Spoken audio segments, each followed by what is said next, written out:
Hermano, hermano, Dios le bendiga. Mi nombre es Wanda Santiago. Vengo de la Iglesia Misión del Valle con nuestro pastor, Reverenda Rosita Sánchez. Seguiremos nuestro estudio bíblico en teología bíblica y sistemática.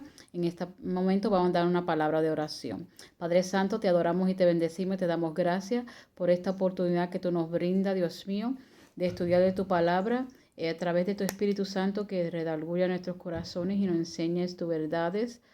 Dios mío, te damos gracias por el sacrificio y el mandando a Jesucristo, al Salvador del mundo, para traernos salvación y libertad de nuestros pecados. Señor, ayúdanos para entender tu amor y tu palabra en este momento. Te pedimos tu bendición y tu favor. Amén. Vamos a dar lectura a la palabra del Señor.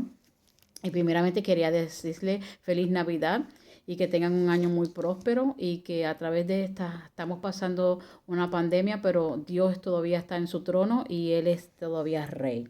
Vamos a dar lectura a la palabra en Mateo capítulo 1, verso del 18 en adelante. Dice así en nombre del Padre, del Hijo y del Espíritu Santo. Amén. Y dice así. El nacimiento de Jesucristo fue así, estando desposada María, su madre, con José, antes que se juntasen, se halló que había concebido del Espíritu Santo. José, su marido, como era justo y no quería infamarla, quiso dejarla secretamente, y pensando él en esto, he aquí un ángel del Señor le apareció en sueño y le dijo: José, hijo de David, no temas en recibir a María, tu mujer, porque lo que en ella es engendrado del Espíritu es, y dará a luz un hijo, y llamará su nombre Jesús, porque él salvará a su pueblo de sus pecados. Todo esto aconteció para que se cumpliese lo que se había dicho por el Señor por medio de los profetas cuando dijo: He aquí una virgen concebirá y dará a luz un hijo y llamará su nombre Emmanuel, que es traducido Dios con nosotros. Y despertando José del sueño, hizo como el ángel del Señor le había mandado y recibió a su mujer, pero no la conoció hasta que ella dio a luz a su hijo primogénito y le puso su nombre Jesús. Amén. Gracias a la palabra del Señor que vemos cumplimiento de lo que dijeron muchos de los profetas, que había una mujer que iba a concebir. Y hemos visto, y usted y yo, permita que Jesucristo sea la Navidad en cada uno de nosotros. Cuando recibimos a Cristo como Salvador, pues Él puede permitir hacer el nacimiento en nuestras vidas y otorgarnos la salvación. En el día de hoy vamos a estar estudiando en la página 170, en medio de la justicia, la fe. Y vamos a ver y entender, nosotros sabemos lo que es la fe, pero aquí con este libro pues nos da explicaciones más elaboradas para entender y cómo es que todo esto a través de la fe podemos entender y cómo es que crecemos a través de la fe. Y le vamos a leer. Dice aquí: puesto que la ley no pudo justificar, la única esperanza del hombre es una justicia sin ley. No una injusticia que sea ilegal o una religión que nos permita pecar, sino un cambio de posición y condición. Esta es la justicia de Dios, es decir, una justicia que Dios imparte. Es un don porque el hombre carece de la capacidad de producirla y llevarla a cabo. Y podemos ver en Efesios 2, del 8 al 10. Pero dice aquí, pero un don debe ser aceptado. El regalo que Dios nos dio fue ese don de salvación. Y ese don es para todo el mundo, pero todo el mundo no lo quiere aceptar. Y dice aquí, pero el don debe ser aceptado. ¿De qué manera entonces es aceptado el don de justicia? O hablando en lenguaje teórico, ¿cuál es el instrumento por medio del cual el hombre se adueñe de la justicia de Cristo? La respuesta es por la fe de Cristo. La fe es la mano, por así decirlo, que toma o recibe lo que Dios ofrece. Y que esa fe es el agente de la justificación, lo veremos por los siguientes pasajes. Si vemos en Romanos 3:22, el 4:11, Romanos 9:30, Hebreos 11:7, Filipenses 3:8. Dice, en virtud de ciertos medios, los méritos de Cristo le son comunicados al pecador y éste recibe la salvación. De tal medio debe ser divinamente designado, puesto que debe transmitir aquello que solo Dios otorga.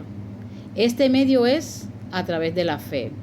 El principio de que se vale la gracia de Dios para devolvernos a la imagen a favor divino. Nacido en pecado y heredero de miseria y sufrimientos, el alma necesita un cambio completo, así interior como exterior, tanto que respecta a la relación con Dios como consigo mismo. El cambio que se produce con relación a Dios se llama justificación. Cuando el hombre cambia y decide quiero cambiar, pues eso se llama justificación. Y el cambio interior espiritual se domina regeneración por el Espíritu Santo. Ese cambio interior lo hace el Espíritu Santo. Por eso es que muchas personas llegan a la iglesia y si el Espíritu Santo no hace la obra en las personas, nosotros no podemos cambiar las personas. Nosotros no podemos cambiar, cada cual cuando tiene una experiencia con el Señor y acepta a Cristo, cada cual tiene una responsabilidad de cómo ellos van a vivir una vida dedicada para el Señor. Unos se convencen, otros se convierten. Unos vienen para cruciar, para ver lo que está pasando, pasan al frente y piden oración, pero verdaderamente Dios conoce el corazón de cada individual. Y a través del Espíritu Santo es que nosotros podemos cambiar, porque ese cambio que produce en nosotros regeneración es a través del Espíritu Santo que transforma nuestra vida interior para que nosotros podamos tener esa relación con el Señor. Y dice que la fe se apropia de la promesa de Dios y de la salvación. Conduce al alma a descansar en Cristo como Salvador y el sacrificio por los pecados. Imparte paz a la conciencia y esperanza consoladora del cielo. Tendremos vida eterna. Siendo viva y espiritual y llena de gratitud hacia Cristo, abandona en buenas obras de toda clase. Porque por gracia sois salvo por medio de la fe. Y esto no es de vosotros, pues es don de Dios. No por obras para que nadie se gloree. Y eso lo encontramos en Efesios 2, del 8 al 9. El hombre no tiene cosas alguna con cual comprar su justificación. Dios no puede descender a lo que el hombre tenía para ofrecer, porque el hombre no tenía nada. El hombre no podía elevarse a las alturas de Dios a exigir para exigir. De manera que Dios lo salvó gratuitamente, siendo justificado gratuitamente por su gracia. Esa gracia gratuita se recibe por la fe. No hay otro mérito alguno en esta fe. De igual manera que no tiene mérito alguno el acto de un pordiosero de extender la mano pidiendo una limosna. El método descarga un golpe a la dignidad del hombre, pero en lo que Dios respecta, el hombre caído no tiene dignidad alguna. Carece de poder de adquirir y acumulación, justificación suficiente como para comprar la salvación. El hombre no es justificado por las obras de la ley. La doctrina de la justificación por la gracia de Dios por medio de la fe remueve o destruye dos peligros. Primero, el orgullo de la justicia propia y de sus esfuerzos personal o propio. Segundo, el temor de que uno es demasiado débil para superar los obstáculos, vencer las dificultades y obtener la victoria.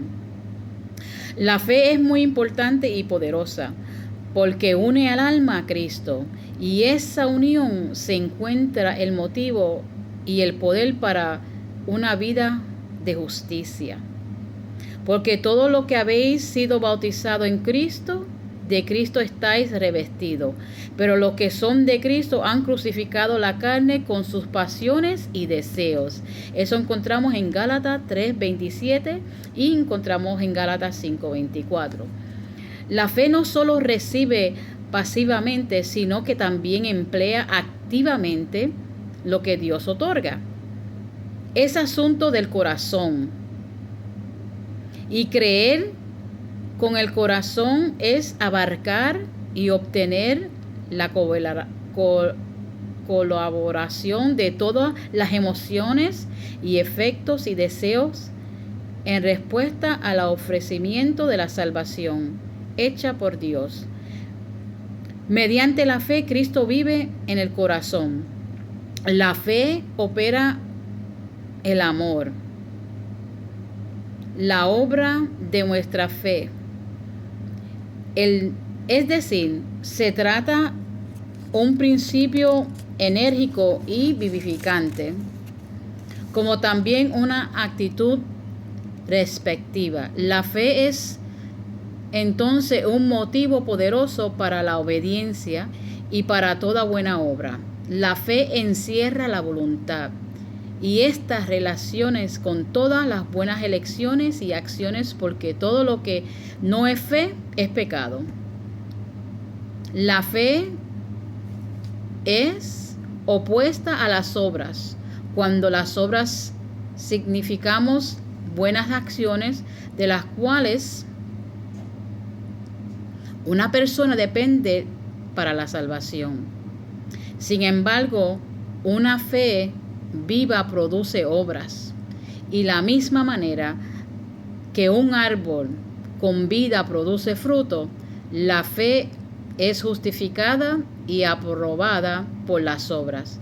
De la misma manera que la salud y el vigor de las raíces de un árbol frutal se conoce por su fruto, la fe se perfecciona en las obras. De la misma manera que una flor se completa o manifiesta el proceso del hecho de echar flor o florecer. Un árbol bien frondoso, a veces hay muchos árboles, pero a veces esos árboles no producen fruto. Y a veces a un Cristo, cuando fue a buscar frutos a un árbol, no encontró, y él dijo: vamos a cortar este árbol porque no tiene fruto. Pues Dios está mirando en nuestras vidas para que nuestro árbol dé fruto y está bien arraigado nuestras raíces profundizadas en el Señor. Se imagina, vamos a ver, entonces aquí dice que la regeneración es un acto divino que imparte al creyente penitente una vida nueva y más elevada, una unión con Cristo.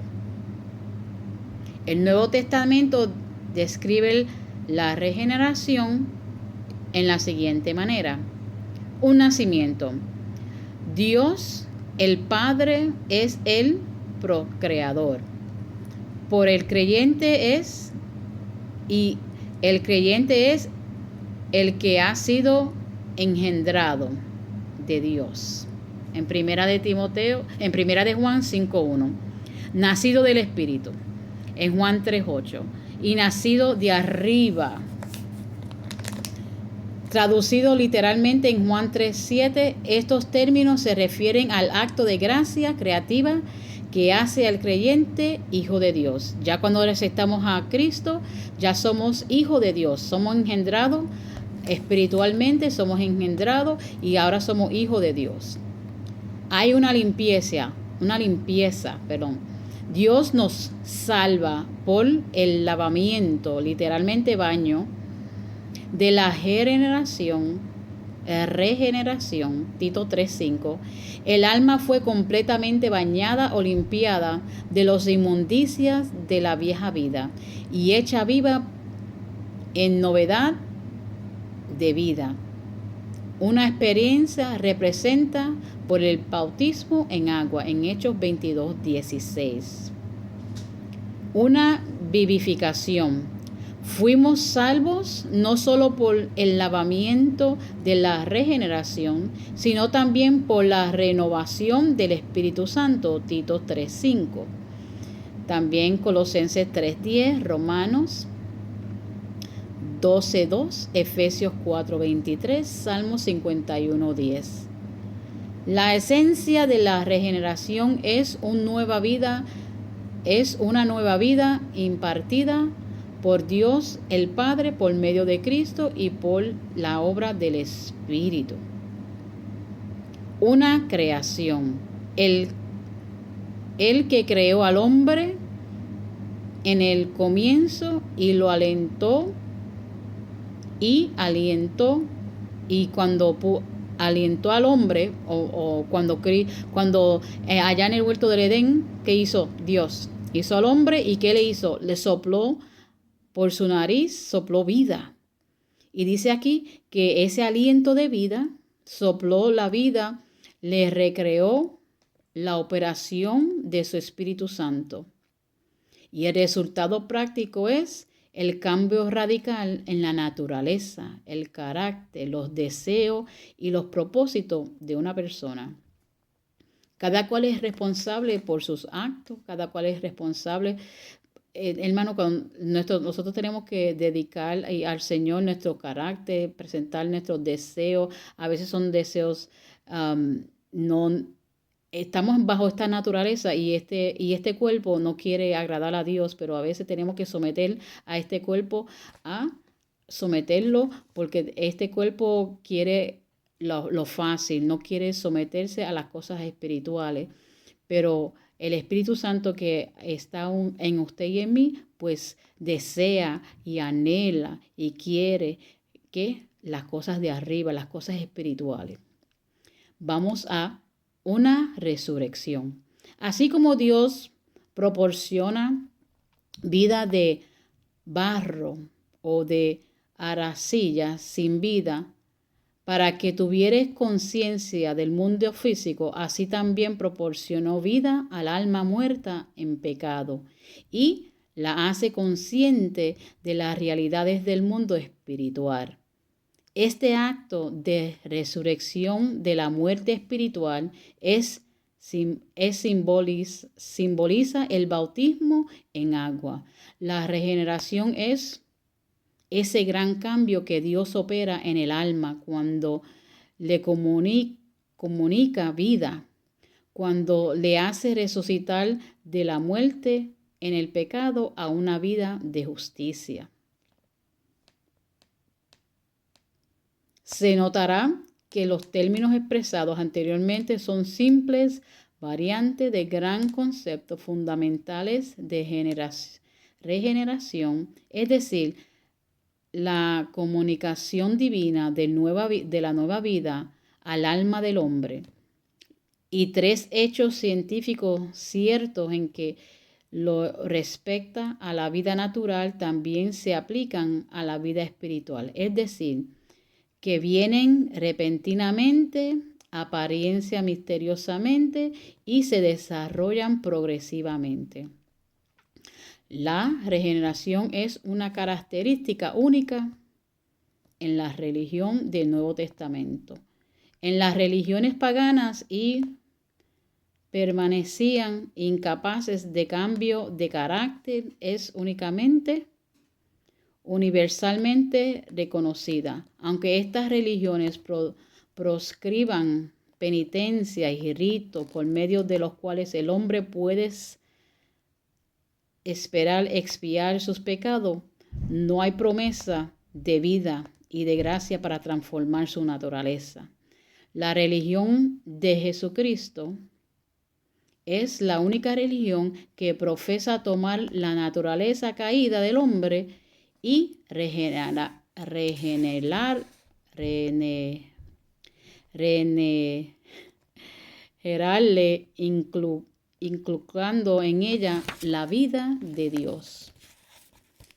Y profesa hacer esto porque el fundador del cristianismo es la persona viviente, divina y vive para salvar hasta lo sumo. Dice aquí, no hay analogía entre la religión cristiana y pongamos, por ejemplo, el budismo o la religión mohamitana. Nadie en sentido correcto puede decir que el que tiene a Buda tiene vida. Quizá tenga algo que ver con la moralidad, quizá estimule y impresionen, enseñen y guíen, pero no hay nada claramente añadiendo al alma de lo que profesa el budismo. Estas religiones quizá desarrollen al hombre natural o moral, pero el cristianismo profesa ser algo más. Es el hombre mental o moral sumado a algo más o algún más. Pero queremos que nosotros encontremos aquí la entrevista entre el Señor con Nicodemo. Proporciona un hermoso fondo para el estudio de materia arriba mencionada. Las palabras iniciales de Nicodemo revela ciertos números de emociones que se debaten en el corazón. ¿Qué pidió Nicodemo y qué dijo? Vamos a ver lo que dice aquí. En la declaración de nuestro Señor, que parece ser un cambio repentino de asunto, se explica por el hecho de que respondió al corazón del hombre antes de que las palabras de sus labios, las palabras iniciales de Nicodemo revelan lo siguiente: sed espiritual primeramente. Si el principio hubiera puesto las palabras, el deseo de su alma hubiera podido decir: cansado estoy en este servicio sin vida de la sinagoga. Yo asisto en ella, pero salgo con tanta sed espiritual como cuando entré. Ay, la gloria se ha apartado de Israel y no hay visión y el pueblo perece. Maestro, mi alma anhela la realidad. Sé poco con respecto a tu personalidad, pero tus palabras han tocado un lugar profundo en mi corazón. Tus milagros me convencen de que eres un maestro enviado de Dios. Quisiera plegarme a tu compañía. Número 2. Falta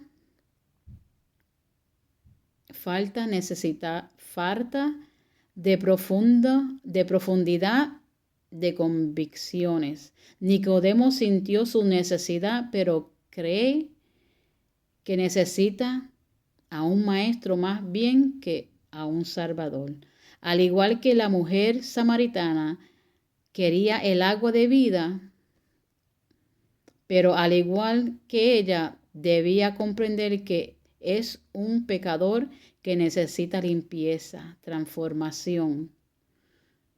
Número 3. Uno describe en sus palabras un toque de complacencia consigo mismo natural por una persona de su edad y posición. Le daría a Jesús, creo que ha sido enviado a restaurar el reino de Israel. Y yo he venido para aconsejarte en el plan de la operación e instarte a la adoptes ciertos procedimientos. Con todas posibilidades dio por sentado que ser un israelita o hijo de Abraham sería requisito suficiente para convertirse o transformarse en un miembro del reino de Dios. Respondió Jesús, de cierto te digo, que el que no naciere de nuevo no puede ver el reino de Dios. Hagamos lo siguiente, las palabras de Nicodemo no pueden plegarte a mi compañía de la misma manera que una plegaria a una organización. Él pertenecía y no a mi compañía depende a la clase de vida que vives. Mi causa no es otra que del reino de Dios y no puedes entrar sin cambio espiritual. El reino de Dios es completamente otra cosa de lo que tú piensas. De manera de establecerse, enrolar ciudadanos en él. Es muy distinto de lo que has estado meditando.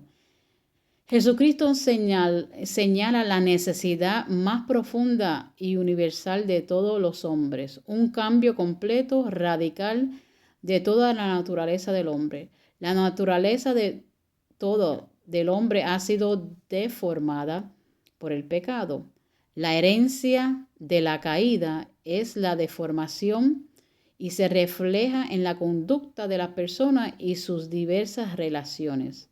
Antes de poder vivir una vida que agrade a Dios en tiempo y la eternidad, su naturaleza debe pasar por un cambio tan radical que es en realidad el segundo nacimiento. El hombre no puede cambiarse a sí mismo. La transformación debe producir o debe proceder del cielo y de arriba.